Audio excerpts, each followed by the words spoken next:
We are in Geneva, in the front statue of Gandhi, in the Ariana Park near the UN, and we're going to have a small talk about, well, Non-militarization and non-violence. okay. So I guess you want to know what non-militarization is and what is the link with non-violence. Hmm. Non-militarization is the existence of a nation state without having an army, a national army. It means that the state can live and exist and live well without having a military institutions. Do you think it's a good thing? In my opinion, absolutely. There's All some right. challenges to it, but it's definitely something worth pursuing for countries if they have their eyes set on it and they're willing to take that step. Thanks. Beautiful answer. Is it a form of non-violence? Hmm. Who's asking the questions here? We're freely sharing on this conversation. We're going to last for 10 minutes or so. Well, can you imagine institutions being non-violent, always respecting the people, not abusing of force, or barely never using force, and teaching the people peace? This is what non-militarization can bring because it's the example that the worst things of force are not always a fatality or necessary. It says it all. We said we were going to talk for 10 minutes. What do you want to what do you want to talk about? uh, What does it take to get a lasting peace besides abolishing the army, which is quite a huge guarantee, isn't it? mm, can be, not necessarily in all cases, but it could be if pursued correctly or pursued with careful thought as to how the army shapes a country and how a country would be shaped and transformed without it. Yeah, proper thought. When Costa Rica abolished the army, they changed the constitution. So they stated as a state goal and they gave the money to the people, saying the money of the army goes to education. Mm. And it's been 70 years more. 75. Ooh, thank you. Thank you, Sheridan. And they've been well off. And they still say it's one of the best choices in their history. Mm. Who else? Well, what is non-militarist countries? What are the criteria? First criteria, you write it in law. Okay, law is not always applied, so it's a good start. But sometimes the law says we don't have an army and the country still has one, and sometimes the law says the country has an army and in fact it doesn't have anyone. So it's only a first step, but it's a good lasting step, and it puts it in the books and it gives a lighthouse of what the people do and where they want to go with it. There's a noisy truck passing. We take a pose. This is piecework. The second criteria would be, do they really have an army or not? And that would be weapons. Do they have weapons, or do they have soldiers trained for war? And the third criteria, interestingly, is the administration is separate. There is barely no administration in which police and military have the same status. And this is a good sign that the country is non-militarized. If it doesn't have a ministry of war, all the better if it has a ministry for peace. Indeed, things go on. There are exceptions. Well, there are a few countries that have military treaties for their protection with other countries. But interestingly, it's not by far the majority of all the non-militarized questions. Back to basics. The link with nonviolence. Well, it's really a different perspective on force and the use of force as the ultima ratio. It helps prevention and it helps people get together and learn how to live together instead of fighting each other. Shared interests, peacefully shared interests. So who are they? The non-militarized countries. Do you know the list by heart? I know the Pacific ones by heart. We can see about the rest. Okay, you go first. All right. So in the Pacific, we have 11 out of the 14 countries are non-militarized. So we go with Tonga. Well, actually, let's start with Polynesia first. So in Polynesia, you have Tonga, Samoa, Niue, and the Cook Islands. Then over But in one of them has an army. You consider Oh my gosh, Tonga does. You're completely right. You are completely right. okay. So Tonga, in my opinion, has a very small army. The armed forces there is mostly the band. That is the largest wing for it. The Could armed they abolish forces. it easy? I don't think there'd be interest in abolishing the institution that they have as the military, but I think there would be interest perhaps in renaming it and reshaping the way that it's perceived within the country.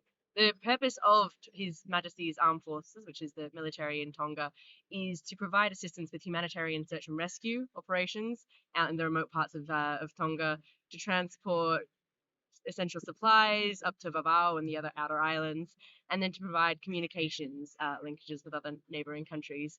But it doesn't have an offensive remit. It doesn't have any training in how to use heavy weaponry or how to fight or perpetuate any form of violence. Its purpose and function is the band for ceremonial purposes and communications, transport, and humanitarian assistance.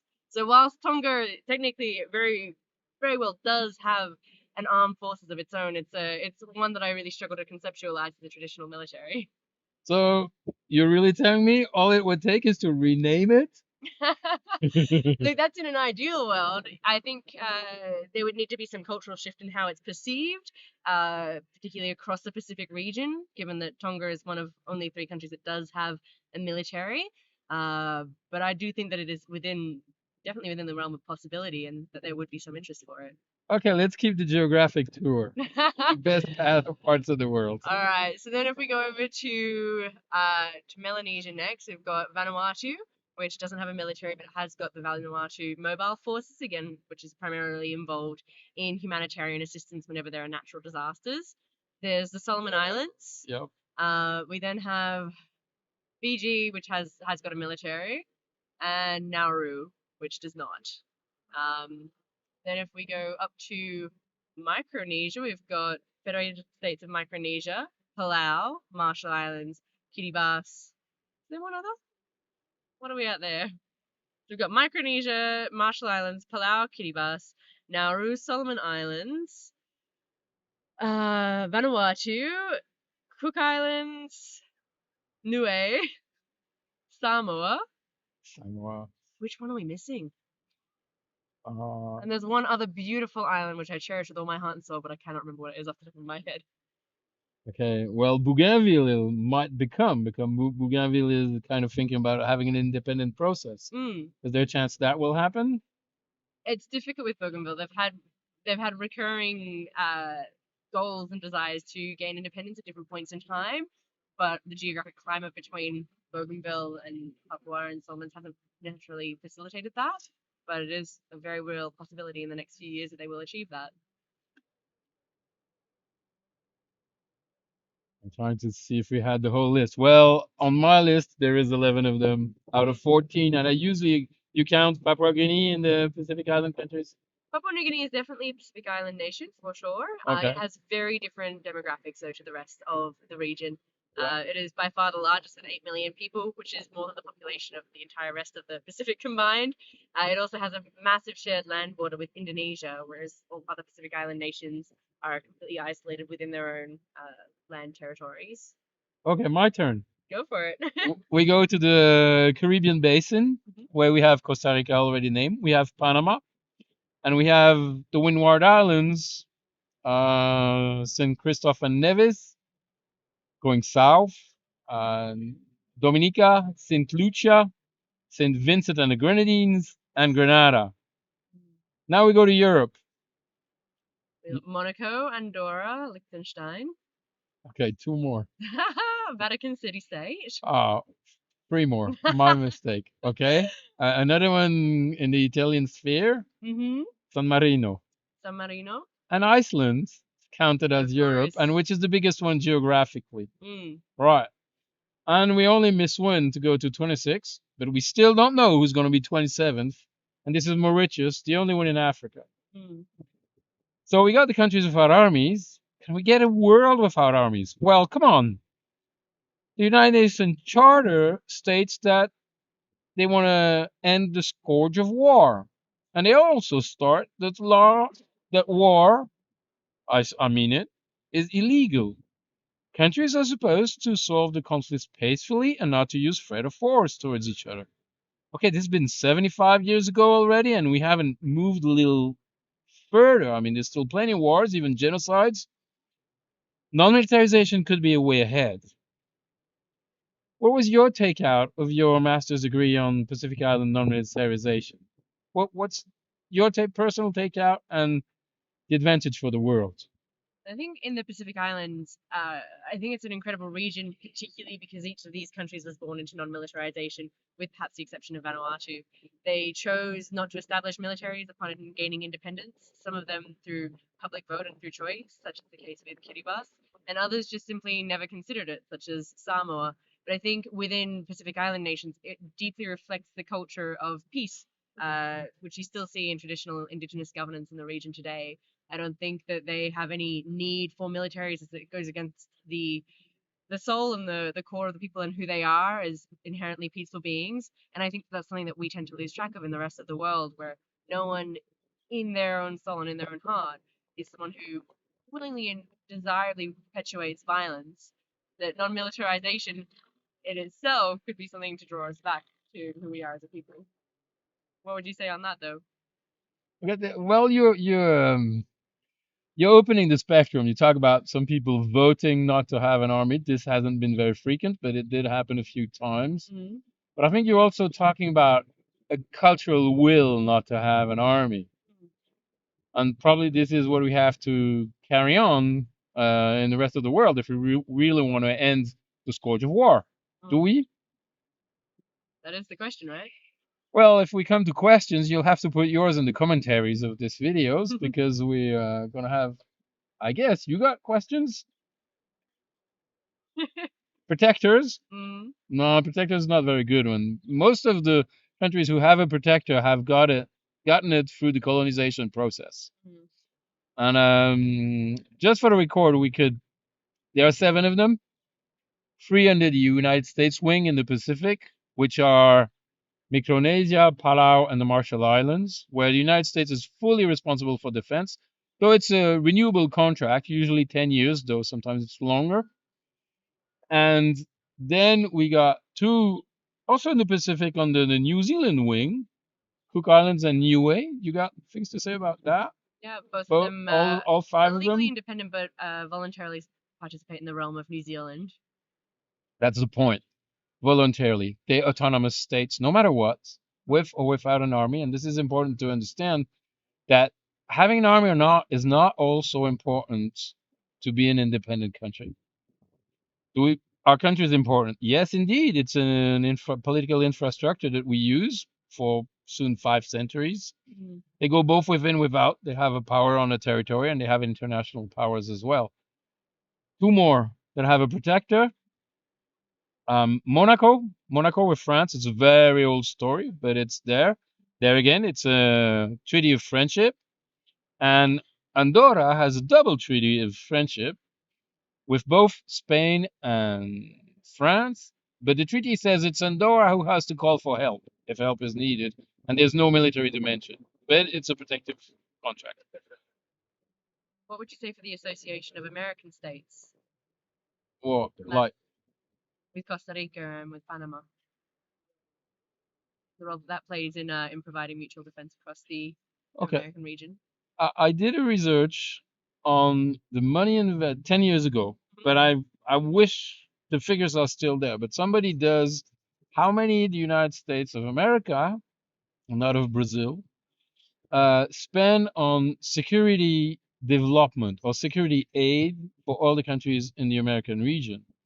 And Costa Rica was only 10% of any of its neighbors, which kind of clearly shows, though we don't know all that goes undercover, but all those 7 protector states, it's all the military agreements we know of.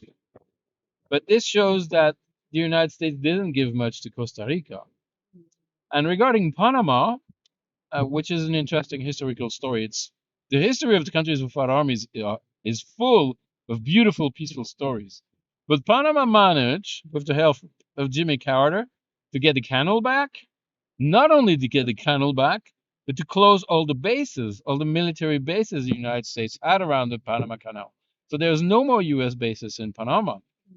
Maybe the Americans didn't know what they were doing when they agreed to that, but they had to, and they did it.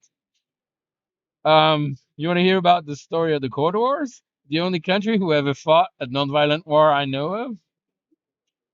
So the principle is quite simple. Iceland lives out of fishing cod in the 50s. And they have small fishing boats with little manning and nothing really big.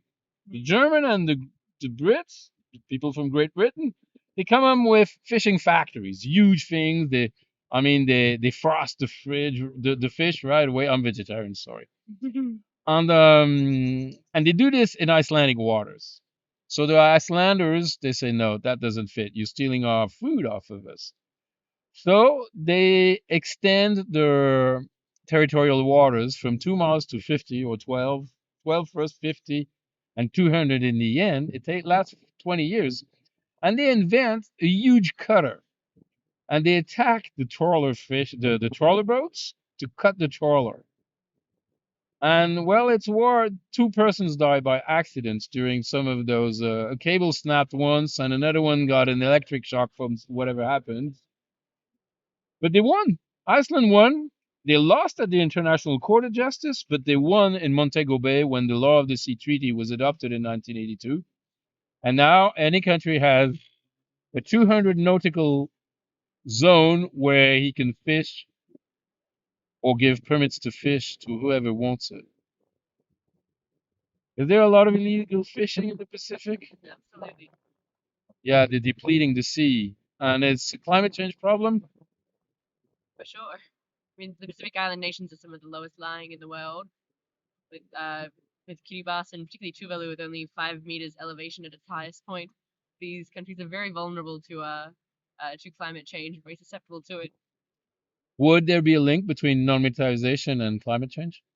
I mean, in the case of the Pacific, not spending money on military means they can invest those public funds on things that'll address the actual security needs of the nation. I would say that this is a world valid assumption.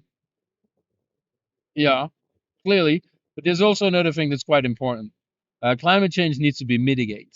And the word suits well because human resources and human relations need to be mitigated as well. And it's a thing we need to all work on together in unity. An army is a quite divisive thing.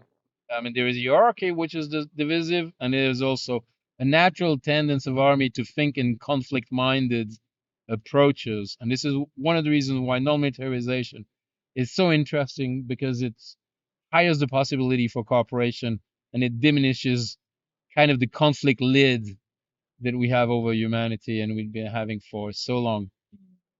But that's your turn now. On is what's the link between non-militarization and patriarchy?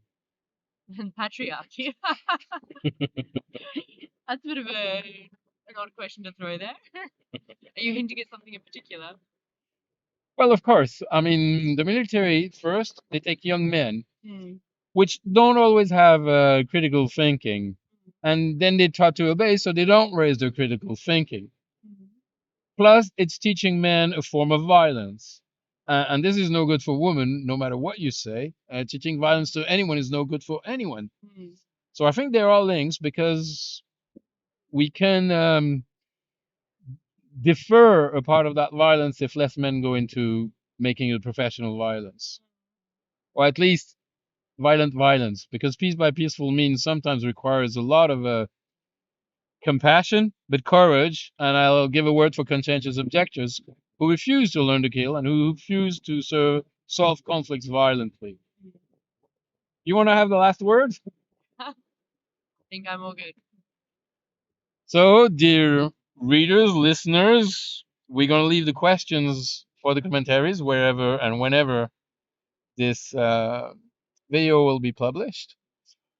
We work on non-militarization kind of half professionally. It's hard making a living out of it. I promise. The soldiers are better paid.